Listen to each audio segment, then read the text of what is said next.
Good afternoon, ladies and gentlemen, and welcome to another webinar at the National Library of Scotland. My name is Kenny Redpath and I'm the Events Officer at the Library. Today's event at the Library is slightly different in that it's a partnership event with the International Storytelling Festival. Each year we normally do events with the festival in our library venue. However, due to the restrictions that have come about from the pandemic, we are unable to be on site, but I'm delighted that we can still go ahead and be a small part of the wonderful Storytelling Festival. This year's Scottish Storytelling Festival runs from the 17th to the 31st of October, and it's a programme of online events featuring Scottish and international performance, local story walks, and a community programme.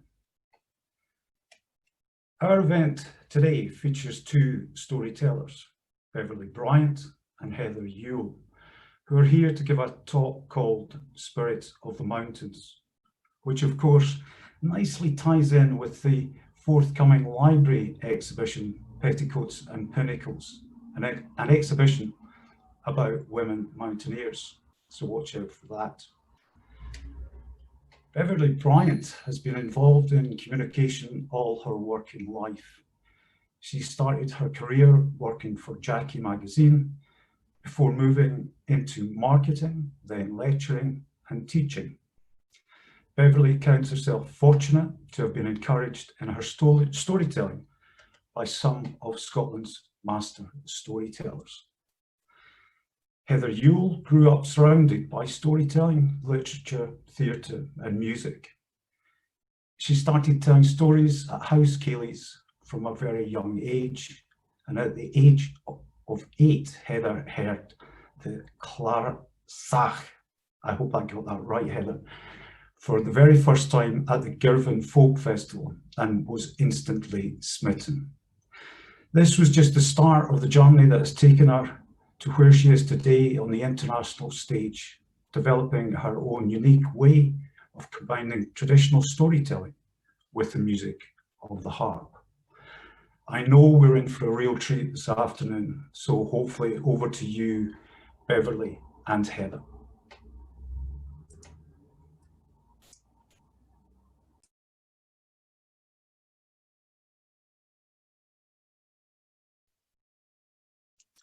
Hello there, everyone, and thank you and welcome.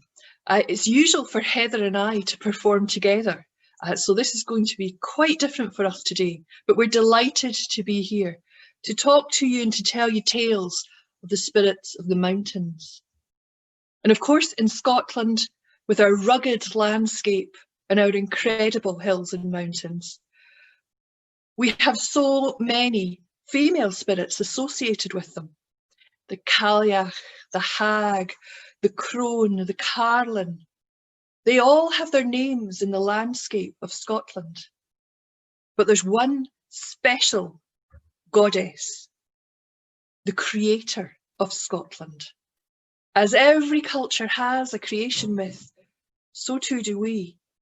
And this is the story of Beara, Beara the Cailleach, Beara the Hag of winter. Beara was one of 9.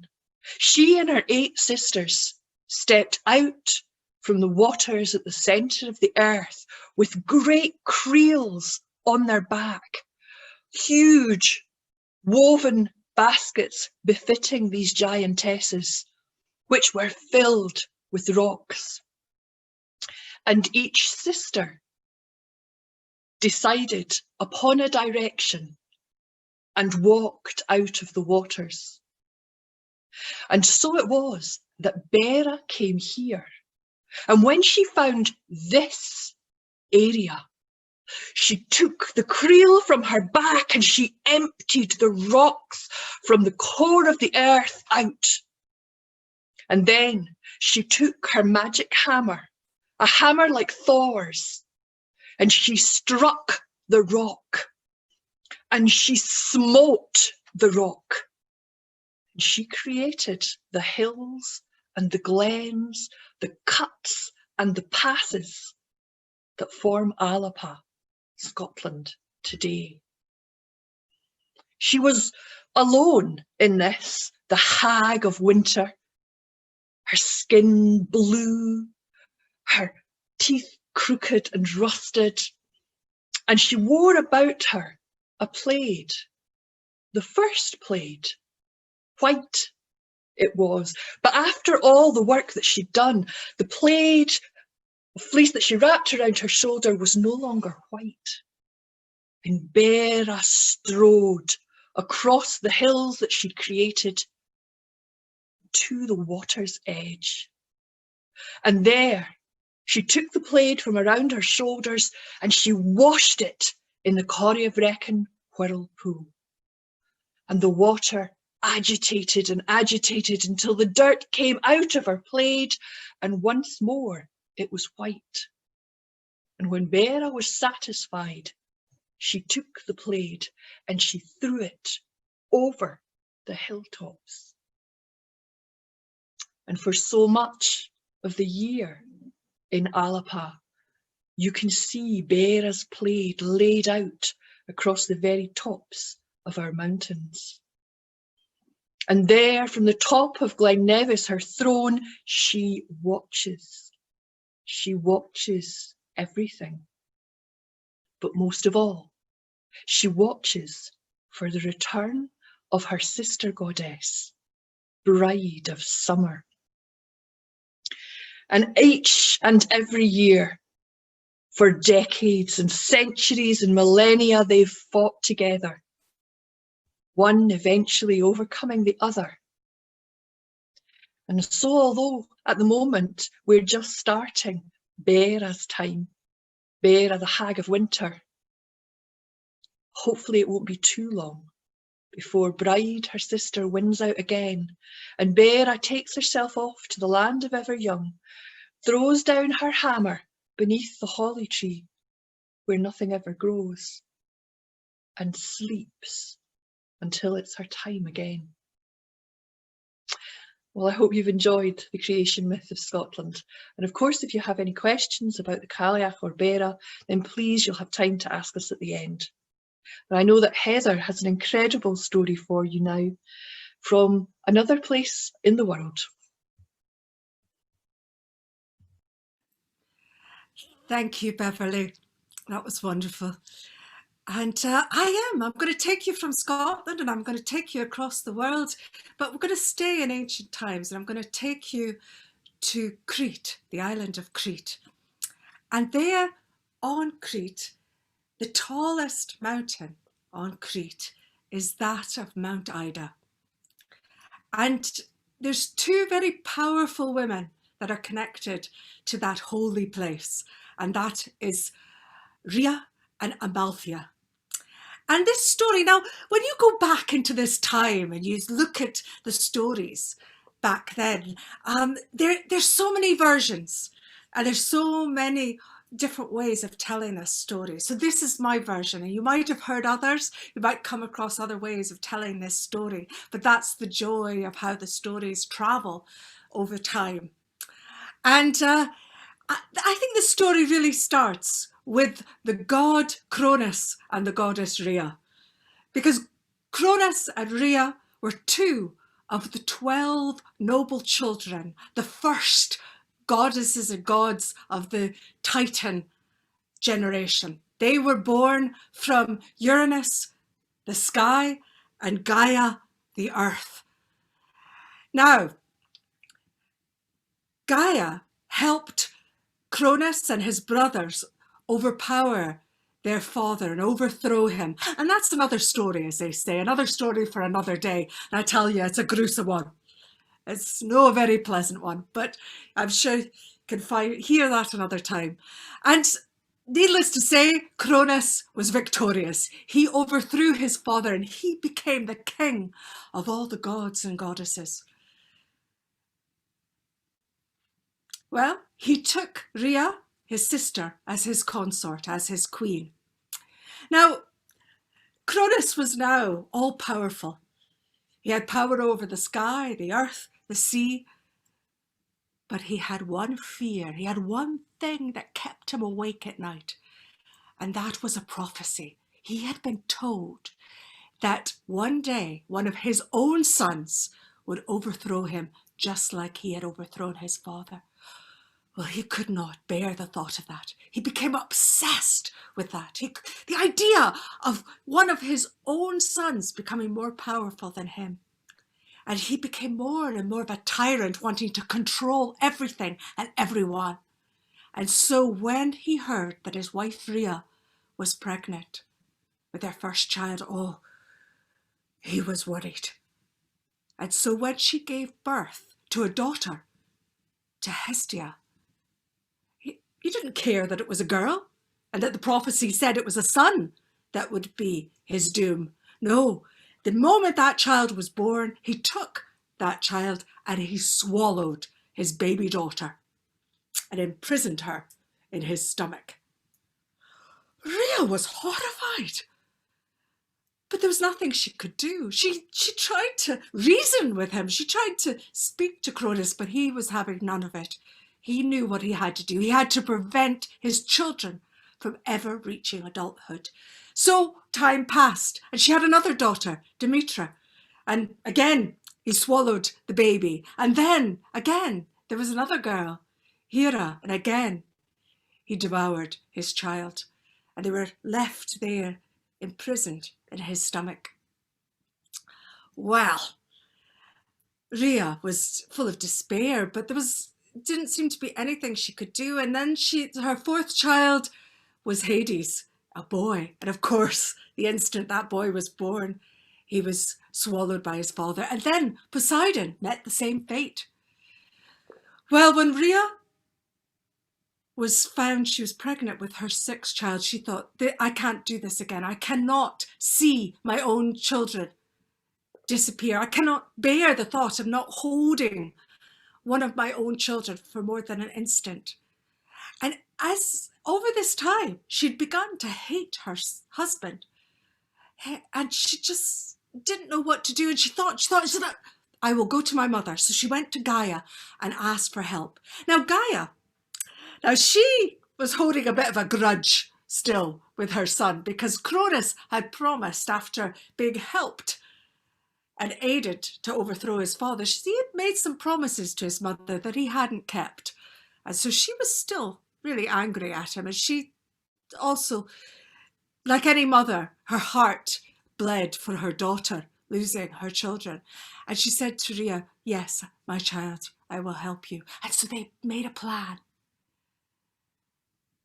Now Gaia said to her daughter, you must go and have your child on Mount Ida, because there, the people of Crete, they worship you, they love you, and you have power there on that mountain. So that's the place that you must go.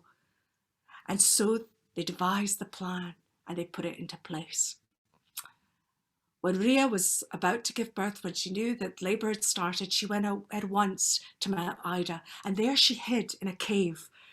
And her mother had put a cloak of secrecy over that cave to hide Rhea from Cronus's eyes. But Gaia, she was powerful, Mother Earth after all, but she wasn't as powerful as her son. And so she knew she still had to help with other things. So she got giants to come along and make a lot of noise and racket to hide the sound of the child's cries when it was born. And so Rhea gave birth to her sixth child in that mountain cave, and it was Zeus, a beautiful boy that she held in her arms. But she knew that Cronus would be coming looking for his child. He knew that she was about to give birth, and he would tear the world apart looking for that baby. So she had to fool him. She had to trick him again. So she went to him, and she had in her arms a bundle, a blanket, a swaddling clothes, but inside was not a baby. No, it was a stone, the exact size and weight of Zeus. Now she approached Cronus, and she looked cold and calm as she held out the baby to him and said, "Here, this is your son, Zeus." Cronus took this bundle, and inside Rhea, her heart was pounding and she was shaking with fear that Cronus might discover the trick. But he didn't examine it. He just swallowed it whole, thinking that he had devoured his sixth child. With relief, Rhea went back to Mount Ida, back to her baby. But she knew she couldn't stay there. She knew that if she did, Cronus might become suspicious. So she had to find a foster mother, someone who would care for her baby with the love of a mother. And she knew exactly who to ask, and that was Amalthea, the other goddess of the mountain, who was full of nurturing spirit, who was a guardian and a carer of the animals, the forests, the people, and had love and care for everything. And she asked Amalthea if she would look after, if she would be the foster mother. And Amalthea agreed at once and said that she would look after Zeus as if it was her own child. And Rhea disappeared. Now, Amalthea knew that she had some issues to work out because Cronus, as we know, had power over the earth, the sky, the sea, and he had spies everywhere. And they would report back to him everything they heard and everything they saw. She couldn't leave the baby in the cave much longer. I mean, those giants were still dancing and hitting swords off of shields and making as much noise and racket and drumming like mad, trying to hide the sound of the baby. But they couldn't do that for months and years until the baby grew older. No, she had to find another solution. So she gathered the nymphs of the mountain together, and they made a cradle that they hung from trees. So it was just slightly off the ground. So it wasn't on the earth, it wasn't in the sky, and it wasn't in the sea. And they placed Zeus in that cradle. And every morning, Amalthea transformed into a goat, and she suckled the baby Zeus. And he got such amazing nourishment from that warm, thick, creamy goat's milk. And he grew strong and healthy. Now, one day when he was with the goat, he was suckling away and he was holding on to one of the horns. And of course, even though he was just a babe, he was a god, an infant god, but he was a god, and he had such strength and just tugged the horn a wee bit and it broke off. Well, that broken horn became later on his drinking cup. And then when he was much older, as a kind of token of just love and affection and towards Amalthea and what she'd done for him and how she had nurtured him and given everything to him over the years, Zeus blessed that horn, and it became known as the horn of plenty, or the cornucopia, so that it would give abundance to anyone that had that horn. And so that is the story of Amalthea and Zeus. And just so that you know, Zeus did eventually overthrow his father, and he managed to free all his brothers and sisters from his father's stomach. But that, again, is another story. And they say that Amalthea, when she died, her spirit went back into the mountain. So she's still part of Mount Ida. But her form was left as a goat, and the hide of that goat skin became the thunder shield that then from then on protected Zeus, so that he always had Amalthea with him, this shield, her power and her protection for the rest of his days. And they say that that constellation up in the sky, the goat, that might just be Amalthea. It's up to yourselves to know that. So I'm going to pass you back. Oh, but before I do, a quick wee tale that will lead you into what Beverly's going to share with you next. And this is just in passing. I was reading different stories about different mountains, and Kilimanjaro is just such an incredible mountain.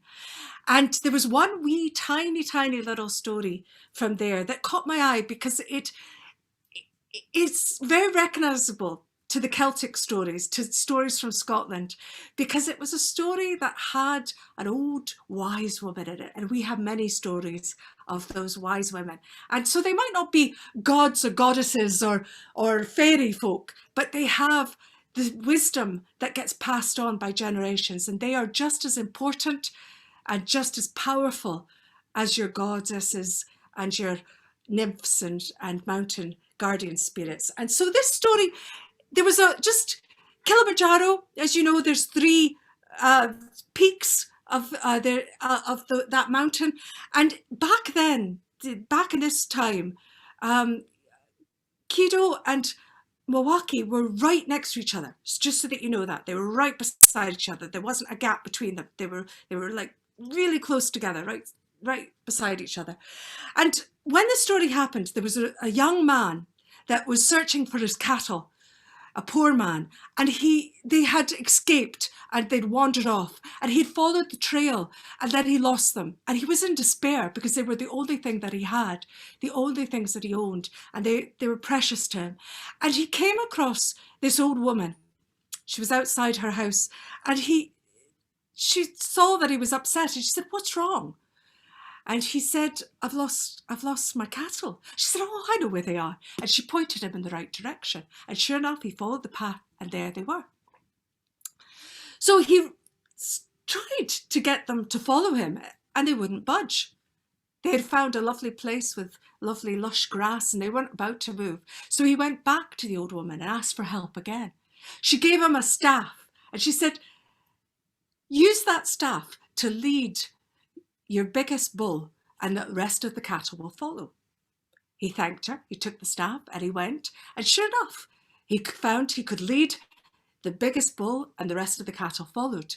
But when he went up the mountainside and he came to the 2 peaks, Kibo and Milwaukee, he asked Kibo if Kibo would step aside so he could get his cattle through between the 2 mountains.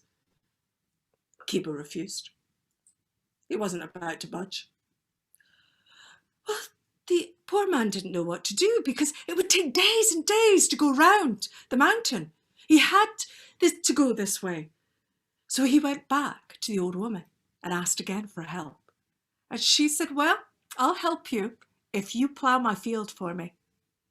And so he agreed. He ploughed her field, and then she gave him a bag.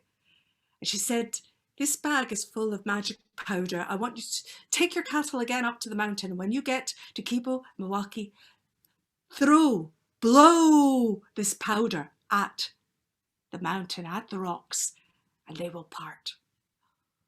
So he went up to the mountain. He had this bag, this precious bag, and he got there and he took out the powder and he started to blow the powder. And he blew the powder against the rocks. And what should happen? But there was a great big crash and crack, and the mountains split apart, and they moved apart, and they started to move away from each other. And they moved further and further and further apart until there was a great big valley between them that it was easy to get the cattle through. And he led the cattle through, and still the mountains moved apart. And so it is to this very day that Kibo and Milwaukee are about 7.5 miles apart, and they've stayed there till this day.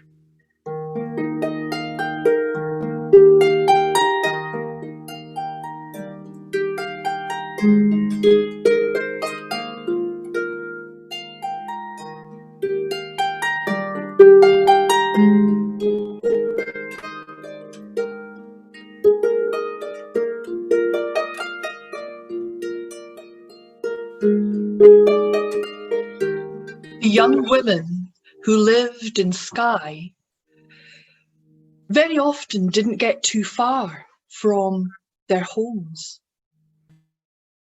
In fact, The odd chance that they got to go off and to gossip and to explore, they would take. And so, as summer turned to autumn and the blaeberries ripened on the hillside, the girls took their baskets and off they went. One young girl, she climbed further and higher than anyone else, up into the foothills of the Cuillins. And she climbed, gathering the blaeberries. Here was another ripe one, there, just out of her reach, and she climbed a little higher for it, her basket filling. And then she realised that she could no longer hear her friends. The gossip and the laughter and the chatter was replaced with silence. And in the silence, as so often happens in Scotland, the sun was replaced by a rolling mist which rolled across the hillside, down the mountainside, and covered the young girl so that she could neither see downwards nor upwards. And she realised that she had climbed beyond the heather and on to the rocky surfaces. And now she didn't know where to put her feet, because one wrong foot and she could tumble from the path down into the cut, into one of the gorges. She threw herself back against the mountainside. And then, worse still, she heard a noise. These must be the giants that she'd been told of. This could only mean one thing. And she listened again. And then, suddenly, just as she despaired, the mists parted enough that the girl saw not giants, but deer. Most of them hinds, and a few of their young. Deer, she thought. Well, the deer were sure-footed, and they would surely know their way off the hillside better than she. And so she followed them. But to her surprise, the deer made their way up the mountain slopes, not down. And the girl followed them, sure-footed over the scree, until eventually she reached the very top of the Cuillin. And there, the deer began to gather around the mouth of a cave. And the young girl looked in, and there she saw an old woman, Cailleach, and an old man, Bodach, and they sat on tiny three-legged stools, and they looked into the dark, still water of a rock pool. Well, the young girl called out. She called out in welcome, and she called out in thanks that she'd been found. And the old woman left the old man sitting, and she came out. And the young girl offered her basket of ripe, juicy blaeberries and asked in return if she could stay for the night, because she knew that she could not leave the mountains until it was full daylight. Well, the old woman looked at her, and then she went back in and she spoke to the man, her husband, in an ancient tongue the girl had never heard before. And when she returned, she said to the girl, "We cannot give you shelter for one night, but if you will stay for 1 year and 1 night, then I will teach you many things. For I am getting older now, and it's time that I passed on these skills." Well, the girl could do nothing else. Gratefully, she reached out with her basket and she gave the fruits to the old woman, and they went inside. And so became the pattern of her days. She helped the old woman as she milked the hinds. And then the old woman would set a fire with the dried heather, and they would go off and they would gather the herbs from the hillside. Cailleach teaching the young girl the names and the uses of them all. And these she would sprinkle onto the fire and then heat the milk until it became a crowdie, a soft cheese that you could form into shapes. And when this was done, she would carry the crowdie into the old man who watched the pool, for he could see the dreams of men. And what he saw, he created with his hands. And at the end of the day, he would carry the shapes of the dreams that he had made out of the cave mouth and out before the sunset. He would stretch his arms up, and in his right hand were dreams of beauty and of heavens and of truths. And the songbirds, the larks and the linties would come, and they would gather up the dreams from his hands and fly off and sprinkle them into the sleeping world. And in his left hand, these were the false dreams and the nightmares and the horrors that men create. And these would be plucked by the hoodie craw, the raven, and pushed under the eyelids of sleeping folk. For this was their lives, the makers of dreams. And so it went on. And the days passed and they rolled into months, and the girl learned all of those skills until one day she was surprised when the old woman went out of the cave and called in that ancient language. And the hinds and their young, the calves, gathered around. And the old woman said, "You served me well, and I have taught you everything now that I know. You have served your year and a day, and now it's time for you to leave our mountain. But you shall have your reward. Follow the deer, girl." Oh, the young girl followed the deer. By this time, she thought she knew all of the paths over all of the mountainside. And yet they surprised her by taking a path she did not know. As she reached the bottom slopes and the sun spilled out, she could see a cove and she could see the sea, a cove she'd never visited before. It was clear that the deer meant for her to walk on the sands. And this she did. They nudged her and pushed her in the direction that they wanted until she was standing on the shore, looking out to the horizon. And from the horizon, she made out the shape of a tiny boat made of skins. And as the little coracle came closer and closer to the shore, she saw a young man, his hair caught blonde in the sunshine, as did the golden torque that signalled him a prince, gleaming in the sun. And the hinds kept her there, pushed her there, until the coracle boat rode up into the shallows. And the young man smiled. And he looked at the young woman. And he said, "It's you. For a year and a day, I have dreamed of you from my father's house."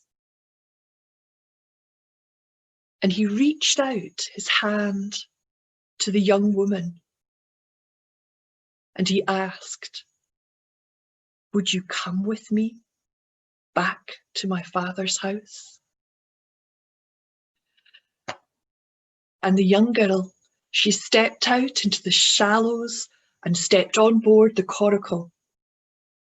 And the young man, he turned the boat around and off it went into the distance, to the horizon, far, far, far to the west.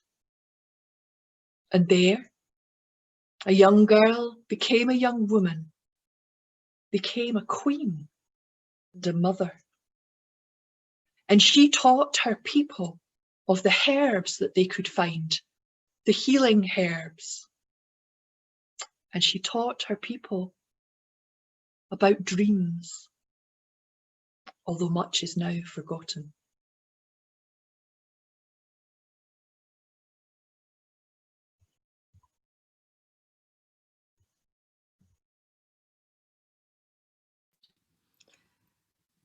Thank you, Beverly. That was wonderful. We're now going to go to the Philippines, and there's a wonderful mountain, a beautiful, beautiful mountain called Mount Macklin. And there is a spirit, a guardian spirit that is connected to that mountain, who is still talked about to this day. People remember her, they know who she is. They think she's still looking out for that land, for that place. And her name is Maria Macklin. And she is a Dewata, a fairy, a nymph, a guardian spirit, whatever you want to call her. And nobody knows how old she is. Many say that she is as old as the mountain and that she was born out of the beams of the moon. And some say the mountain was named after her, and some say she gave the name to the mountain. And if you see Mount Macklin from a distance, it looks like a sleeping woman. And many say that sleeping woman is Maria herself. Now, ancient times, she was not called Maria Macklin. She was just known as Macklin. But when Christianity came along, she was not forgotten, she was not disbelieved, but she was given the name Maria by the Spanish to bring it, to connect it a wee bit with the Catholic faith in some way or other. And people used to see her. They used to see her up in the forests and she was such a beautiful creature. All the descriptions described her as breathtakingly beautiful, a young woman who never aged. She was tall and graceful, and she had beautiful light olive skin and deep black sparkling eyes. And her hair was black and it was glossy and it flowed down and nearly touched the ground. And the deer hunters, if they were up on the mountain up until late on moonlit nights, they would spot her on the edges of cliffs. And there she would stand with her hair flowing about her. And she would sing out into the mountain. And she would sing and it would echo across the mountain. She was often seen after a storm because then she would walk through the forest, she'd walk across her domain and she would repair and heal after the destruction of the storm. She would straighten broken trunks and branches of trees. She would mend the wings of butterflies. She'd put bird nests had fallen out the trees. She'd put them back into their places and she would clear the debris from the streams, just clear out all the broken bits of branches and leaves that had fallen across the streams. And as she walked through the forest, all the signs of the storm would disappear. The sun would shine, the birds would sing with joy, and the creatures of the forest would come out and they would dance and frisk and play around her, and the flowers would bloom. And people would see her occasionally. When they needed help, they could find her in the forest. They could never find her again if they searched in the same place. But if they needed her help, she would appear and she would give it. And she was thought of as kind and generous in her everything she did. And they say that there was one day a hunter that was making his way through the forest and he was searching for something, a deer, a wild boar, something to take back And he couldn't find anything. He had a very bad day. There was just nothing to be found. He couldn't, and he was getting really frustrated and really tired. It'd been a long day. And then suddenly, there, coming out of the trees was a wild boar, and he gave chase. But oh, that boar was fast, and it led him a merry dance across the forest. But he was determined. He needed to have something to show for his long day. He needed to take back something to his home that night. And so he followed that deer. And on they went, and he was being scraped and torn by the branches of the trees. And then finally he was making progress. He was getting quite close to that boar, and all of a sudden the boar dove into a sort of thicket of bushes. Well, the hunter wasn't going to lose it, and he went straight into those bushes without thinking. And as he went through them, there was thorns and branches, and he got torn. And when he came out the other side, I mean, his clothes were torn, he was bleeding, and he stood there absolutely exhausted, looking round. It was a clearing. He was in a clearing. And there, as he looked, he could see the boar disappear into what looked like just a little hut, a humble little hut there. And he thought, oh, it looks deserted. That's good for me. That boar now is trapped in that hut. I'll get it for sure. And he had his spear ready, and he moved towards the hut. Just then, in the doorway, was a beautiful young woman. She was standing there looking at him, and beside her, standing meek and quiet, was that boar. And she said to the hunter, "This boar belongs to me. You cannot have it. But come inside, come. You look exhausted, you look like you've been hurt. Come and sit, and I will give you food. I will help refresh you, and then I will show you your way home." The hunter felt compelled to follow her inside the hut. And once inside, he was fed food and given drink. I mean, it was simple fare, but there was something about the taste of that food that it was like unlike anything that he had ever tasted before. And when he had finished, he felt refreshed. He felt full of energy. He felt healthy and good. "Give me your hat," she said. Surprised, he handed over his hat. It was just one of those kind of soft felt kind of peasant hats, and she filled it with ginger, yellow ginger, and she handed it back to him and said, "Take that to your wife, a gift from me." And then she led him out the hut, and she showed him the path that he needed to take back down the mountain. Well, he headed back down. And as he walked, very strangely, that hat started to feel quite heavy. And it got heavier and heavier. And eventually he stopped, and he broke some of the pieces of ginger in half, and he tossed some of the bits away, and he kept on going. He got home, he handed the hat to his wife. When she opened the hat, what did she find? Not ginger, but gold. Lots of gold. Well, you can imagine the hunter was very upset when he realised that he had thrown out all that ginger on the way down the mountain. And the next day he went back up that path, and he searched all the bushes and in the undergrowth, but he did not find a single piece of ginger or gold. So that's something, if you're ever given a gift, just to wait till you get home and don't just assume that it might be what you thought it was. It could be something else. And I'm going to finish there.